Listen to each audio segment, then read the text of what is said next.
Guys, coba kalian bayangin ada seorang nenek-nenek berusia 60 tahun yang kerjaannya tiap hari itu keluar masuk rumah sakit cuman mau ngasih brownies untuk para pasien yang ada di rumah sakit tersebut.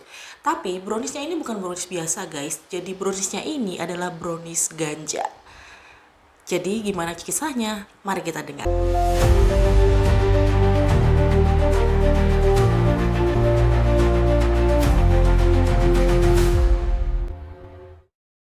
Assalamualaikum warahmatullahi wabarakatuh. Halo guys, welcome back to my channel. Balik lagi bareng aku Putri Nuari. Terima kasih buat kalian yang udah mampir dan jangan lupa buat subscribe, like, komen, dan juga nyalakan notifikasi kalian biar kalian gak ketinggalan cerita-cerita seru dari aku ya. Jadi kali ini aku bakal cerita tentang kehidupan seorang nenek di mana nenek-nenek ini dianggap sebagai seorang pahlawan bagi beberapa pasien yang ada di sebuah rumah sakit. Nenek ini bernama Nenek Mary Jane Redbone. Tapi biasanya dia ini dipanggil sebagai Nenek Mary Brownie oleh orang-orang yang biasa dia kasih brownies buatannya nih guys. Nah jadi nenek ini tuh setiap harinya selalu wirawiri rumah sakit keluar masuk untuk mengantarkan brownies kepada para pasien yang ada di rumah sakit. Tapi pasiennya ini bukan pasien biasa guys. Pasiennya ini adalah pasien penderita HIV/AIDS. Ya, kalian gak salah dengar. Pasien-pasien itu pasien yang menderita HIV/AIDS, di mana ketika seluruh dunia ataupun orang-orang di sekitar mereka menjauhinya, si nenek ini tapi malah kebalikannya. Dia malah mendekati mereka dan memeluk mereka dengan penuh kasih sayang, merangkul mereka, bahkan membuatkannya mereka brownies. Tapi yang pasti browniesnya ini bukan brownies biasa guys. Yang jelas browniesnya ini brownies buatan si nenek itu sendiri guys. Tapi ada bahan yang nggak biasa yang dia campurkan ke dalam brownies tersebut. Nah, bahan tersebut adalah ganja guys. Kalian gak salah dengar. Jadi browniesnya ini adalah brownies ganja. Dan brownies ganja ini diantarkan setiap hari kepada para pasien HIV/AIDS yang ada di rumah sakit tersebut. Tapi dia mengantarkannya bukan karena dia ingin membuat para penderita tersebut kecanduan ganja, tapi malah sebaliknya, dia ini sebenarnya ingin menolong para pasien tersebut. Jadi awal mulanya gini nih guys, awal mula dari brownies ganja milik si nenek Mary Brownie ini. Jadi aku bakal cerita awal dari kehidupan si nenek Brownie ini dulu nih guys. Jadi si nenek Brownie ini lahir pada tanggal 22 Desember tahun 1922 di Chicago. Nah, sejak kecil kehidupan nenek ini tuh cukup sulit guys, karena dari muda dia ini udah dipaksa bekerja untuk mencukupi kebutuhan hidupnya sendiri. Dia mulai bekerja sebagai apapun dia mau, sampai dia juga pernah bekerja jadi pelayan di sebuah restoran. Masa mudanya dia jalani penuh dengan kerja keras nih guys. Dia harus menghidupi dirinya. Karena kalau dia mengharapkan dari keluarganya itu nggak akan cukup buat kehidupannya sendiri. Nah, jadi kehidupan mudanya si nenek ini berjalan penuh dengan tantangan dan kerja keras. Sampai akhirnya suatu hari si nenek ini menikah kan. Nah, dari pernikahannya tersebut dia memiliki seorang putri bernama Peggy. Tapi sayangnya putri semata wayangnya ini meninggal dalam kecelakaan tragis di saat putrinya ini berusia 22 tahun guys. Nah, semenjak kepergian putrinya ini, si nenek menjadi semakin sangat kesepian. Bahkan itu membuat hati si nenek ini menjadi hancur guys. Dia udah seperti kehilangan separuh hidupnya. Tapi namanya hidup harus terus berjalan ya guys. Si nenek juga nggak mau terlalu lama terpuruk. Bahkan kehilangan anaknya ini malah menjadi sebuah titik balik empati si nenek ini guys. Usia si nenek ini kan semakin lama semakin bertambah. Bahkan di usia tuanya yang sekarang, si nenek semakin mengeluhkan banyak rasa sakit pada tubuhnya. Dimulai dari nyeri sendi, sakit pinggang, pokoknya penyakit yang nenek-nenek biasa derita lah ya guys. Karena memang udah tua juga dan karena si nenek ini juga pekerja keras. Jadi akhirnya pada tahun 1970-an si nenek ini punya ide buat membuat sebuah brownies yang dia campur dengan ganja tersebut. Sebenarnya tujuannya cuma untuk menghilangkan rasa nyeri pada sendi-sendi yang dia deritanya ini nih guys. Dan ternyata itu tuh berhasil.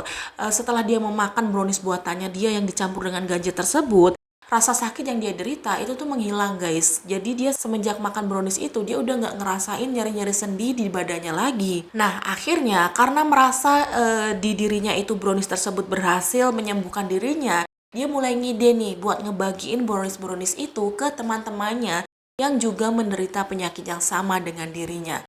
Nah dari situlah si brownies nenek ini mulai terkenal ke semua kalangan. Si brownies nenek ini juga ternyata cukup terkenal di kalangan LGBT yang ada di daerah tersebut. Karena pasangan LGBT ini banyak juga yang menderita HIV/AIDS, di mana dia harus bertarung dengan rasa sakit yang dia derita ataupun efek dari mereka meminum obat tersebut. Dan ternyata setelah mereka memakan brownies buatan nenek itu, sakit dari efek obat tersebut ternyata cukup berkurang. Hal tersebut membuat brownies nenek ini menjadi sangat terkenal, guys. Apalagi pada waktu itu, pada tahun 1980-an, di daerah tempat nenek ini tinggal, wabah AIDS ini mulai menyerang secara gila-gilaan, guys. Jadi terlalu banyak pasien yang menderita HIV/AIDS ini. Sampai-sampai rumah sakit itu penuh dengan pasien HIV/AIDS, di mana mereka itu mengeluhkan sakit yang sama, di mana mulai dari mual, muntah, kehilangan nafsu makan akibat dari obat yang harus mereka konsumsi. Karena yang seperti yang kalian tahu, guys, HIV/AIDS itu kan nggak bisa sembuh ya, dan itu harus minum obat terus-menerus. Dan itu ternyata obat itu tuh menimbulkan efek yang cukup mengganggu ataupun cukup menyakitkan bagi para pasien penderita HIV/AIDS tersebut. Nah, disitulah si nenek brownie ini muncul, guys. Dengan celemeknya, dia datang ke rumah sakit membawa beberapa kotak brownies ganja miliknya yang kemudian dia bagi-bagikan kepada para pasien penderita HIV/AIDS tersebut yang terkena efek dari obat-obatan yang mereka konsumsi. Dan setelah mereka memakan brownies milik si nenek brownie ini, betapa terkejutnya mereka. Ternyata brownies buatan si nenek ini sangat bisa mengurangi efek dari obat yang mereka konsumsi tersebut, guys. Bahkan nafsu makan mereka pun kembali normal seperti biasa. Dan disitulah si nenek brownie ini dianggap sebagai malaikat bagi para pasien tersebut, guys. Karena dia datang dengan membawa brownies yang menolong mereka. Bahkan si nenek ini bukan cuman hanya membawa brownies saja, guys, tapi dia juga ikut menghibur, bahkan merangkul para pasien tersebut agar mereka merasa bahwa para pasien tersebut tidaklah sendirian. Si nenek juga menghibur mereka agar mereka terus berjuang melawan penyakit yang mereka deritanya. Makanya si nenek ini diberi julukan sebagai malaikat penolong oleh para pasien tersebut. Tapi tentu saja, guys, aksi dari nenek ini pun menarik perhatian polisi yang ada di sekitar. Karena si brownies ini udah cukup sangat terkenal sampailah ke telinga para polisi yang ada di sana, guys. Jadi si polisi ini akhirnya mencoba mendatangi rumah si nenek ini nih, guys. Karena yang pasti ganja itu merupakan barang terlarang di dunia manapun ya, guys. Jadi si polisi ini mendatangi rumah nenek ini untuk membuktikan apakah benar si nenek ini menggunakan ganja sebagai bahan pada browniesnya. Dan ketika si polisi ini sampai di sana, benar saja, guys, para polisi ini menemukan ada sekitar 0,5 kilogram ganja yang akan dia buat sebagai bahan kue tersebut.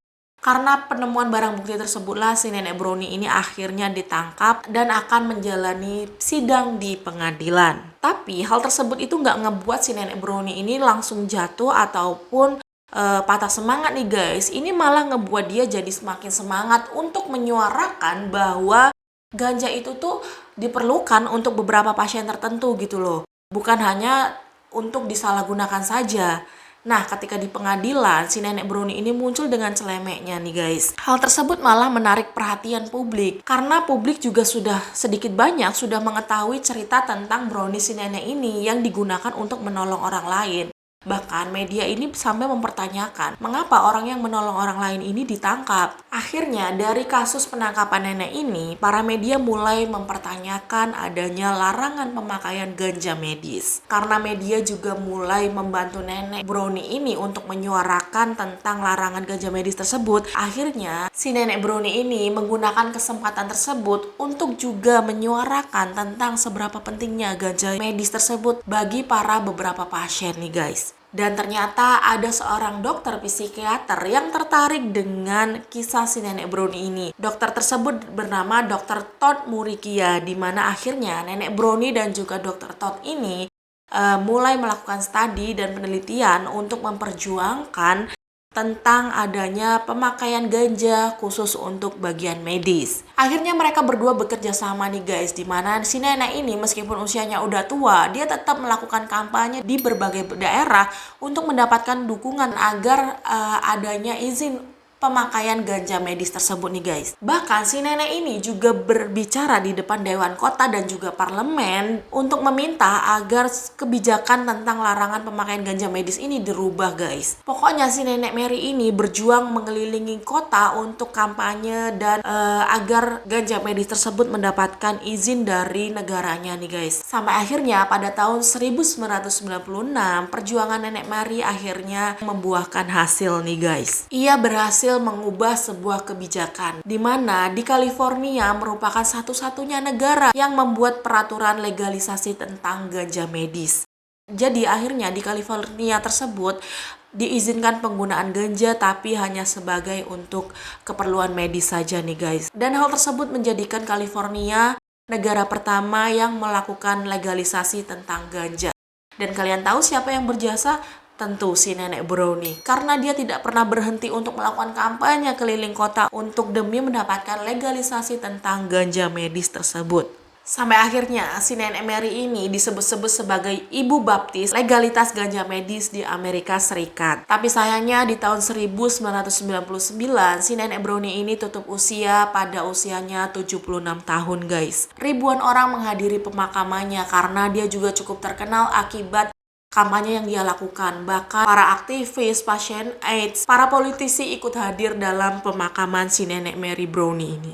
Bahkan untuk mengenang jasa si nenek Brownie ini, ada sebuah taman kecil di San Francisco diberi nama Brownie Mary Memorial Garden. Hal tersebut dilakukan agar mereka tidak lupa tentang perjuangan si nenek Brownie ini memperjuangkan tentang legalitas ganja untuk para pasien yang menderita yang membutuhkan ganja medis tersebut. Si nenek Brownie ini juga membuktikan guys bahwa sebenarnya dia ini tidak punya gelar, dia juga tidak sekolah tinggi, dia hanyalah nenek-nenek biasa. Bahkan di usianya yang senja dia berhasil guys merubah kebijakan yang sudah ada sejak bertahun-tahun lamanya.